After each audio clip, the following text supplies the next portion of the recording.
आप सब लोगों ने छलावे की बहुत सारी कहानियाँ सुनी होंगी, बट मैं आज आप सबके लिए छलावे की एक ऐसी भयानक कहानी लेकर आया हूँ, जो कि हिमाचल प्रदेश की है। आपको कहानी शुरू करने से पहले मैं थोड़ा-सा बता दूँ कि आखिर ये छलावा होता क्या है? छलावा एक ऐसी बुरी एनर्जी है, जो आपके किसी फैमिली मेंबर का, आपके किसी फ्रेंड का रूप लेकर रात के अंधेरे में आता है और लोगों को बहला-फुसला कर अपने पास बुलाता है। और जो भी आदमी छलावे के बहकावे में आने के बाद उनके पास चला जाता है, तो वो जो छलावा है, उस आदमी को अपनी भयानक दुनिया में ले जाता है। तो हमारी आज की कहानी काफ़ी अलग है, ये जो स्टोरी आप सुनेंगे छलावे की और कहानियों से बहुत ही ज़्यादा अलग होगी। ये कहानी मनोज की है, जो कि हिमाचल प्रदेश में एक गाइड है, और ये जो हॉरर स्टोरी हमारे साथ शेयर हुई है, ये कहानी मनोज की जो बेटी है, उसका नाम नेहा है, उसने हमारे साथ शेयर करी है।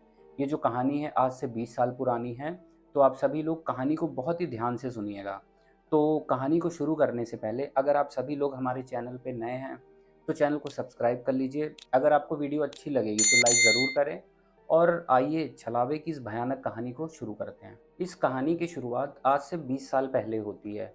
ये कहानी आज से 20 साल पुरानी है, जब हिमाचल में एक ऐसा मौसम जहाँ पर जब पूरी पहाड़ियाँ हैं, चारों तरफ भयानक बर्फ़ हो जाती है, उस समय की ये कहानी है। ये कहानी मनोज नाम के एक आदमी की है, जो कि गाइड का काम करता था, और जो वो गाइड का काम करता था जिन इलाकों में, उसी से थोड़ी दूरी पर उसका घर हुआ करता था। तो हिमाचल की मैंने आपको बताया कुछ ऐसे एरियाज़ हैं, जहाँ पर 6 महीने बर्फ़ पड़ती है, और 6 महीने जब गर्मियाँ आ जाती हैं, तो वहाँ का टेम्परेचर थोड़ा बहुत नॉर्मल हो जाता है। तो ऐसे ही हम अपनी कहानी को आगे बढ़ाते हैं, तो ठंडियों का मौसम आ जाता है। जब ठंडियों का मौसम आता है, तो जो हिमाचल के कुछ इलाके हैं, मैं आपको गाँव का नाम नहीं बताऊँगा, उन इलाकों में बर्फ़बारी स्टार्ट हो जाती है। बर्फ़बारी काफ़ी ज़्यादा होती है, तो जो चोटियाँ थी, वहाँ पर आप देखेंगे कि सफ़ेद एकदम पहाड़ हो गए बर्फ़ के। उसके बाद मैंने आपको बताया जो मनोज है वो गाइड का काम करता था। तो एक मतलब लोगों का ग्रुप आया था कि जिसे उसे उन चोटियों तक लेकर जाना था और उसके बाद वापस लाना था। तो बर्फ़बारी उस समय हो भी रही थी, तो उसकी फैमिली में उसकी औरत जिसका नाम कामिनी है, वो मनोज को मना करती है कि तुम इन लोगों के ग्रुप को लेकर इतनी बर्फ़बारी में टूर के लिए मत जाओ। बट जो मनोज था उसने लोगों से कह दिया था कि मैं आप सभी को टूर कराऊँगा। तो वो अपनी वाइफ़ से कहता है कामिनी से कि कुछ भी नहीं होगा, मैं इन लोगों को टूर करवाऊँगा, और शाम ढलने से पहले, मौसम जब ख़राब होने लगेगा, उससे पहले ही वापस आ जाऊँगा। तो वो बात नहीं सुनता है मनोज, उन लोगों के साथ वो उस पहाड़ी पर निकल जाता है ट्रैवल के लिए। अब सुबह वो निकलता है लगभग साढ़े 9-10 बजे मॉर्निंग में, और उसके बाद फिर शाम हो जाती है। तो शाम के टाइम पता चलता है कि जो मनोज है वो लोगों के साथ वापस आया ही नहीं। तो लोगों से पूछा जाता है कि आखिर जो मनोज है वो गया कहाँ? तो जो लोग उसके साथ गए थे टूर पे, तो लोग बताते हैं कि हम लोगों को वो जगहों के बारे में बता रहा था। उसके बाद हम लोग थोड़ा आगे-आगे चल रहे थे, जो मनोज था, हम लोगों की सेफ्टी के लिए हमारे पीछे था। फिर अचानक थोड़ी दूर पैदल आगे जाने के बाद जब हम लोगों ने पीछे मुड़कर देखा, तो हम देखते हैं कि मनोज गायब है। हम लोगों ने आवाज़ लगाई मनोज को, उसके बाद हम लोगों ने ढूँढने की भी कोशिश करी, बट जो मनोज था हम लोगों को कहीं दिखा नहीं। तो उसके बाद हम लोग डर गए, डरने के बाद हम सभी लोग चोटी से नीचे आ जाते हैं। तो ये बात लोगों में पता चलती है कि जो मनोज था, वो टूर पे गया था लोगों को लेकर, लेकिन वहाँ से वापस नहीं आया। वो सिर्फ़ लोग वापस आए, और वो बता रहे हैं कि जो मनोज है वो गायब हो गया। अब उसके जो परिवार वाले थे, उसकी वाइफ़ जो थी और उसकी जो बेटी थी नेहा, वो उस समय 5 साल की थी। ये दोनों बहुत दुखी होते हैं। उसके बाद गाँव वाले लोग शाम के टाइम ग्रुप ऑफ पीपल्स यानी लोगों को इकट्ठा करते हैं और कहते हैं कि यार हम लोग चलते हैं, ढूँढने की कोशिश करते हैं। तो वो लोग शाम को 6-7 बजे उसी चोटी पर जाते हैं। मनोज को काफ़ी ज़्यादा ढूँढने की कोशिश करते हैं, बट जो मनोज था उन लोगों को कहीं मिलता नहीं है। उसके बाद जैसे ही 7, 8, 9 रात के बजने लगते हैं, तो जो बर्फ़बारी थी और तेज़ होने लगती है। तो लोग डिसाइड करते हैं कि यार मनोज तो मिल नहीं रहा, चलो हम सभी लोग वापस चलते हैं, वरना बर्फ़बारी इतनी ज़्यादा हो रही है कि हम लोगों को भी नुकसान हो सकता है। तो सभी लोग वापस आ जाते हैं। वापस आने के बाद उन्होंने उसकी वाइफ़ कामिनी से कहा कि जो मनोज है हम लोगों को कहीं नहीं मिला।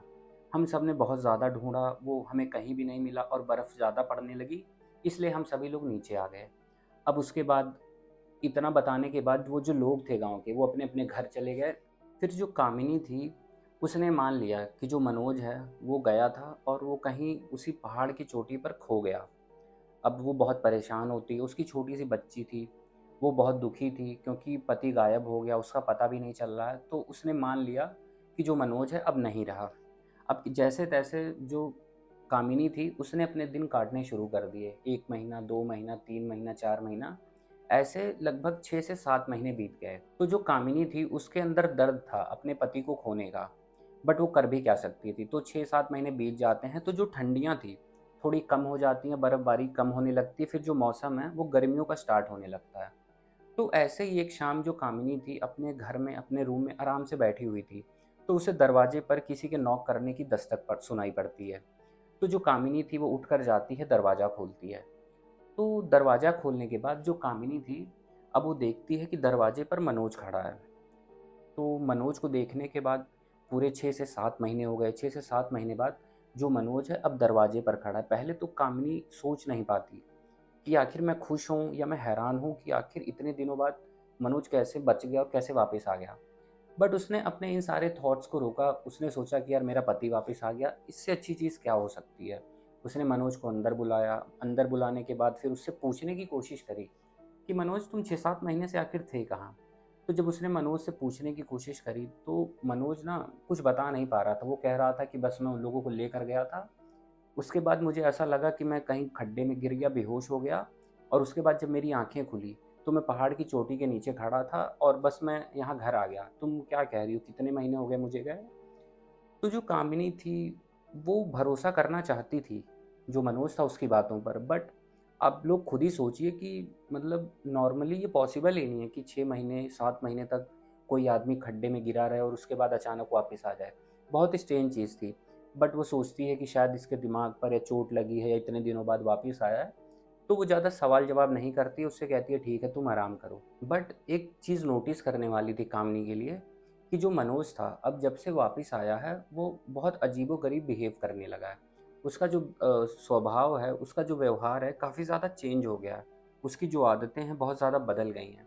वो नोटिस करती है। तो आप लोगों को मैं यहाँ पहले थोड़ा बता दूँ कि जो कामिनी है अब वो जो मनोज है जब से वापस आया उसके अंदर क्या बदलाव देख रही थी। जो कामिनी थी वो नोटिस करती थी कि जब भी वो मनोज से कोई भी बात करती, कोई भी बात बात करने की कोशिश करती, कुछ उससे पूछती या फिर उससे कोई नॉर्मल क्वेश्चन भी करती कि तुम खाना खाओगे या कोई भी चीज़, तो जो मनोज था उसका जो जवाब था बहुत सिंपल रहा करता था।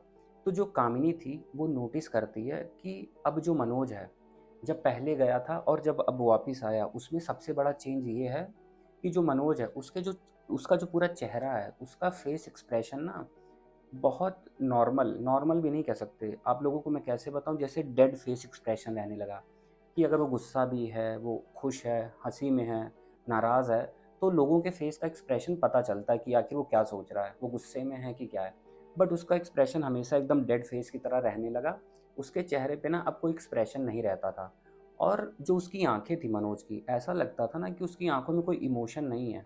अगर ध्यान से कामिनी उसकी आँखों में देखती थी, तो उसे बस ऐसा महसूस होता था कि इसकी आँखों में बस एक अजीब-सी गहराई है, सिर्फ़ कालापन दिखता है।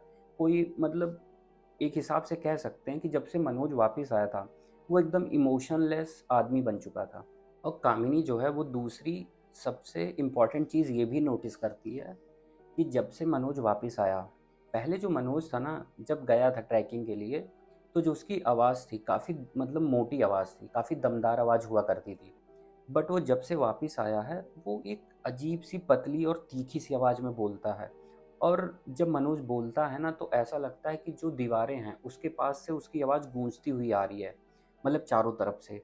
तो ये चीज़ भी काफ़ी ज़्यादा स्ट्रेंज थी मानने के लिए। और तीसरी सबसे अजीब चीज़ क्या हो रही थी कि जब रात के समय 12:30-1 बजे जो मनोज था, जब वो सो जाता था, तो जो कामिनी थी वो नोटिस करती कि ये जो मनोज है ये नींद में कुछ अजीब सी चीज़ें बड़बड़ा रहा है। अब वो चीज़ें होती क्या थी, जब वो कान लगाकर ध्यान से सुनने की कोशिश करती तो उसे सुनाई पड़ता कि ये संस्कृत में या फिर कोई अजीब सी पहाड़ी भाषा है, उसमें कुछ धीरे धीरे बोल रहा है। और उसे ये भाषा कभी आती नहीं थी, उसने ये भाषा कभी घर में पहले बोली नहीं थी। तो इसलिए कामिनी को ना ये सारी चीज़ें, जब से मनोज लौटा था उसके अंदर उसके बिहेवियर में ये सारे चेंजेस दिख रहे थे। तो उसे थोड़ा बहुत शक होने लगा था कि आखिर ये मेरा पति मनोज ही है या फिर कौन वापस आया है। बट वो ये समझ नहीं पा रही थी, ना ही वो ये श्योर कर पा रही थी कि आखिर ये है कौन। अब इतना सब होने के बाद जो कामिनी थी वो ये सोचती है ना कि आखिर मैं कुछ ऐसा करूं कि जिससे मुझे पता चल जाए कि आखिर ये मेरा पति मनोज ही है या फिर कोई और हमारे साथ रह रहा है। तो जो कामिनी थी उसे एक चीज़ याद आती है कि जब नई-नई शादी हुई थी तो आप लोगों को मैं बताऊँ जो ये हथेली है, तो ये जो अंगूठा है, अंगूठे के नीचे यहाँ पर जो मनोज था उसके एक काला-सा तिल था। तो जो कामिनी थी वो सोचती है कि मैं इसके हथेली पे चेक करूँगी, अगर अंगूठे के नीचे काला तिल होगा तो ये मेरा पति मनोज ही है। तो वो डिसाइड करती है, बट अब ऐसे डायरेक्ट जाकर तो चेक कर नहीं सकती थी। तो वो सोचती है ना कि आज रात के समय जब मनोज आराम से सो जाएगा, तब मैं जाकर इसकी हथेली पर चेक करूँगी। तो अब ऐसा ही होता है, कामिनी ने रात होने का वेट करा। फिर रात हो जाती है, रात के समय जो मनोज था, वो आराम से अपने रूम में सो रहा था। तो जो कामिनी थी मनोज के बिस्तर के पास जाती है। फिर रात के लगभग 12:30 1 बज रहे थे।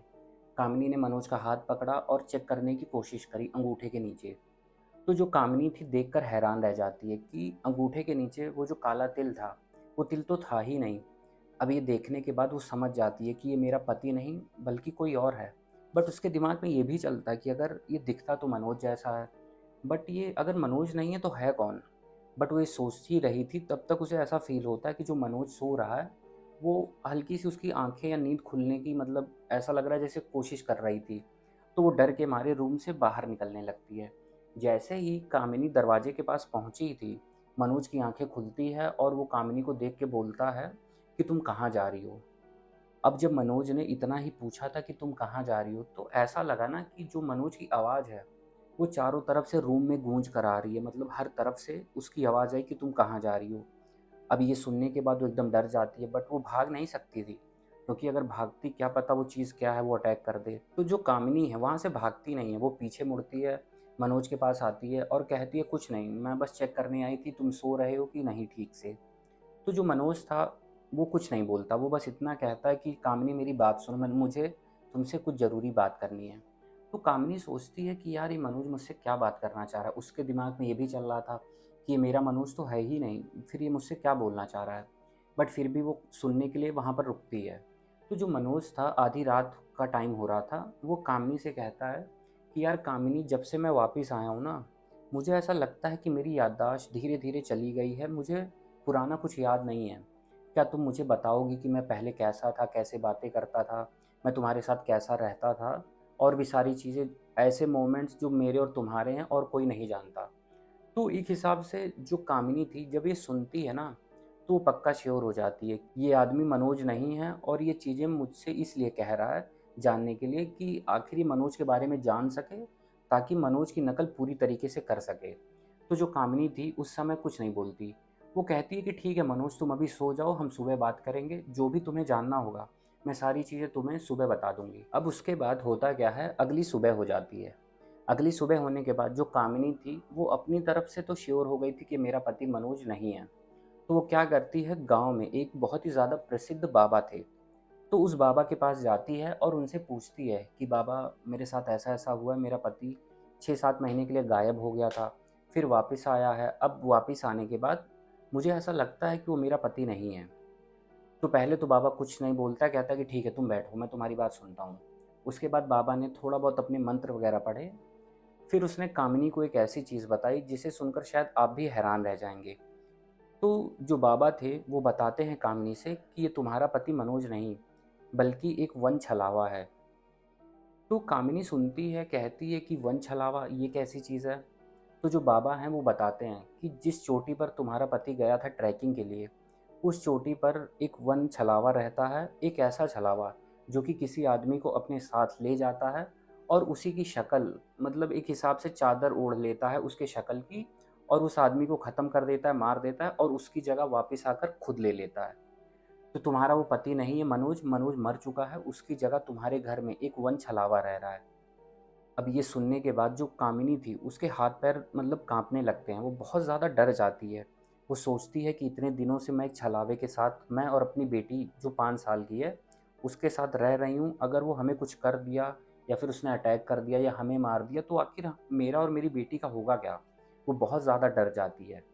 फिर उसने बाबा से पूछा कि बाबा, ठीक है आपकी सारी बातें सही हैं, बट अब आप ये बताइए कि इस छलावे से हमें छुटकारा कैसे मिलेगा। तो अब जो बाबा थे वो कामिनी को बताते हैं, कहते हैं कि बेटा, तुम्हें थोड़े बहुत उपाय करने होंगे, बट ये जो छलावा है ये तुम्हारा पीछा छोड़ देगा। तो यहाँ पर जो कामिनी थी वो कहती है ठीक है आप मुझे बताइए तो। तो जो बाबा थे वो बताते हैं, कहते हैं कि हमारा ये जो गाँव है, इस गाँव के एक किनारे पर एक बहुत ही पुराना देवदार का पेड़ है। तो ठीक है, कामिनी सुनती है, कहती है ठीक है बाबा, देवदार का पेड़ है, आगे क्या करना है? तो बाबा बताते हैं कि वो जो देवदार का पेड़ है, उसकी जो जड़ें हैं, उसकी जड़ें कहा ऐसा जाता है सदियों से कि दूसरी दुनिया में जाकर मिलती हैं, और तुम्हें उसी पेड़ की जड़ों के पास जाकर जो मनोज था, उसकी कोई भी बहुत ही मतलब उसके एक हिसाब से कह सकते हैं साथ की चीज़, जो उसने कभी यूज़ करी हो, या फिर उसके कपड़े हो सकते हैं, जूते हो सकते हैं, कोई उसकी पर्सनल चीज़ तुम्हें उस पेड़ के पास, उस जड़ों के पास ले जाकर जलानी होगी। जब तुम उस चीज़ को जला दोगी तो ये जो छलावा है ये तुम्हारा पीछा छोड़ देगा। बट जो बाबा थे, तो कामिनी को जाते-जाते ना एक ताबीज़ देते हैं। कहते हैं कि वो जो मनोज या फिर जो छलावा तुम्हारे साथ रह रहा है, वो ये चीज़ जान चुका है कि तुम्हें उसकी सच्चाई पता है, तो ये जो ताबीज़ है तुम्हारी उससे रक्षा करेगा, जब तक कि तुम ये चीज़ करती नहीं हो। वो अपने घर अपनी बेटी को लेकर जाती है, तो देखती है कि उस समय जो मनोज था या फिर जो छलावा था, उसके घर में नहीं था। वो कहीं गया हुआ था या फिर कहीं भी था, बट उस समय उसके घर में नहीं था।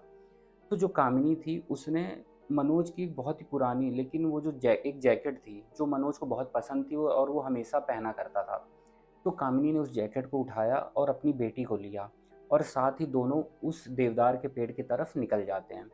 अब थोड़ी दूर चलने के बाद ही जब वो पूरा जो गाँव है उससे थोड़ा-सा दूर, जब उन लोगों को वो पेड़ दिखाई पड़ रहा था, क्योंकि देवदार के पेड़ बहुत ऊँचे होते हैं, दूर से दिखाई पड़ने लगते हैं।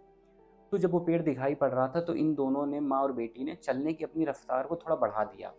अब जब ये लोग जल्दी-जल्दी चलने लगे, तो इन्हें ऐसा महसूस होता है कि जो मनोज है, ये इन्हें पीछे से आवाज़ दे रहा है कि तुम लोग क्या कर रही हो? कहाँ जा रही हो? मैं तुम्हें छोड़ूँगा नहीं, मैं तुम्हें जान से मार दूँगा। अब ये सुनने के बाद ये दोनों और ज़्यादा डर जाती हैं। बट इन्हें जो बाबा ने ताबीज़ दी थी, इनकी रक्षा के लिए थी, तो वो जो छलावा था, इन लोगों पे अटैक नहीं कर पा रहा था, इन्हें दिख नहीं रहा था। बस ये जो आवाज़ें थी, इनके कानों में गूँज रही थी। ऐसा लग रहा था कि वो छलावा किस कभी मतलब दूरी से इन लोगों का पीछा कर रहा है। तो अब किसी भी तरीके से ये दोनों लोग उस पेड़ के नीचे पहुँचते हैं। पेड़ के नीचे जैसे ही पहुँचते हैं, तो उसके बाद इन्हें ऐसा महसूस होता है कि वो जो छलावा है, इनसे थोड़ी ही दूर पर आकर खड़ा हो गया है। अब ये देखने के बाद जो कामिनी थी बहुत ज़्यादा डर जाती है, बट डरने के साथ ही साथ वो हिम्मत नहीं हारती है। उसने अपने हाथों में माचिस ले रखी थी, उसने तुरंत ही माचिस से उस जैकेट को जलाना शुरू कर दिया। अब यहाँ पर एक इंटरेस्टिंग चीज़ ये भी है कि आप लोग कहेंगे कि जो छलावा है, जब वो सामने खड़ा है और जो कामिनी है वो भी सामने है, तो छलावे ने अटैक क्यों नहीं किया? तो यहाँ पर मैं आपको बताऊँ, जो बाबा ने ताबीज़ दी थी उसकी शक्तियों की वजह से वो छलावा इन लोगों के आस-पास था, इन्हें डराने की कोशिश कर रहा था, बट इन पर अटैक नहीं कर पा रहा था। तो जैसे ही धीरे-धीरे करके उस जैकेट में आग लगना शुरू होती, तो ऐसा महसूस हो रहा था कि वो जो छलावा है या फिर जो मनोज है, उसके शरीर में आग लग रही है। वो अजीबो-गरीब आवाज़ों में चिल्लाना शुरू कर देता है। उसे ऐसा दर्द हो रहा था कि उस दर्द से जो आवाज़ें निकल रही थी, उस पूरे जंगल में और पूरे गाँव में गूँजने लगी। अब जैसे-तैसे करके वो जैकेट जो थी, वो एकदम मतलब पूरी की पूरी तरीके से जल चुकी थी। अब जलने के बाद जो कामिनी थी, जब वो मनोज की तरफ देखती है, तो वो देखती है ना कि जो मनोज है, उसका पूरा शरीर अजीब-सा जलने लगा है, और तभी जब जैकेट पूरा जल के ख़त्म होती है, तो एक अजीब-सा काला धुआँ आसमान में मनोज के शरीर से निकलता है और एक बहुत ही तेज़ चीख आती है, और उसके बाद वो जो धुआँ था वो आसमान में गायब हो जाता है। अब जैसे ही वो छलावा आसमान में मिल जाता है, तो जो कामिनी है वो देखती है कि ज़मीन पर मनोज का एक अजीब-सा चिपचिपा-सा सफ़ेद रंग का शरीर पड़ा था, और उस शरीर में कोई आत्मा नहीं थी, वो उसके पति का शरीर था, जिसे छलावे ने कब्ज़ा करके अपनाया था। उसके बाद वो छलावा चला जाता है, कामिनी बहुत ज़्यादा डर जाती है, फिर वो भाग कर जाती है गाँव में। अब जब कामिनी गाँव में जाती है, वो लोगों से बताती है कि ऐसा-ऐसा हुआ और मनोज का शरीर वहाँ पर उस देवदार के पेड़ के नीचे पड़ा है। तो गाँव वाले लोग भी हिम्मत करते हैं, उसके साथ आते हैं और उस शरीर का अंतिम संस्कार करते हैं। अंतिम संस्कार हो जाता है, सारी चीज़ें हो जाती हैं। फिर जो कामिनी थी, वो बहुत ज़्यादा मतलब आप लोगों को एक हिसाब से कह दूँ कि बहुत ज़्यादा उदास रहने लगी। वो बहुत ज़्यादा हिम्मत हार चुकी थी, बहुत ज़्यादा दर्द में रहने लगी। बट धीरे-धीरे वही है ना कि जैसे-जैसे टाइम बीतता है, जो चीज़ें हैं धीरे-धीरे करके आदमी की ठीक होने लगती हैं। तो टाइम के साथ-साथ चीज़ें सही होने लगी। बट आज भी जो मनोज है, जो छलावा बनकर उसकी ज़िंदगी में वापस आया था, कभी न कभी जब वो उन चीज़ों को याद करती है, तो वो आज भी रात के अंधेरे में डर जाती है। और जो ये स्टोरी है हमारे साथ नेहा ने शेयर करी है, उस समय वो 5 साल की थी, इस समय उसकी एज 25 साल के लगभग है, और उसके पेरेंट के साथ, उसके पिता के साथ ये पूरी कहानी हुई थी। तो जब ये स्टोरी मैंने सुनी मुझे बहुत इंटरेस्टिंग लगी, क्योंकि हमने बहुत सारी छलाओं की कहानी सुनी है, बट मैंने पर्सनली खुद ने वन छलावे की कहानी पहली बार सुनी है, जो कि हिमाचल की कुछ चोटियाँ हैं, कुछ पहाड़ियाँ हैं, जहाँ पर रात के अंधेरे में रहता है और लोगों का शिकार करता है। तो मैंने आप सभी लोगों को ये जो वन छलावा है, इसकी पूरी की पूरी हॉरर स्टोरी बता दी। तो मैं बस आप सभी लोगों से यही कहना चाहूँगा कि आप सबको ये कहानी कैसी लगी? अगर आपको कहानी पसंद आई या नहीं भी आई, आपके जो भी थॉट्स हैं, कमेंट बॉक्स में कमेंट ज़रूर करें। जाते-जाते हमारी वीडियो को लाइक ज़रूर कर दें। चैनल पे पहली बार आए हैं तो चैनल को सब्सक्राइब कर दें। बाकी ऐसी हॉरर स्टोरीज़ लेकर मैं आता रहूँगा।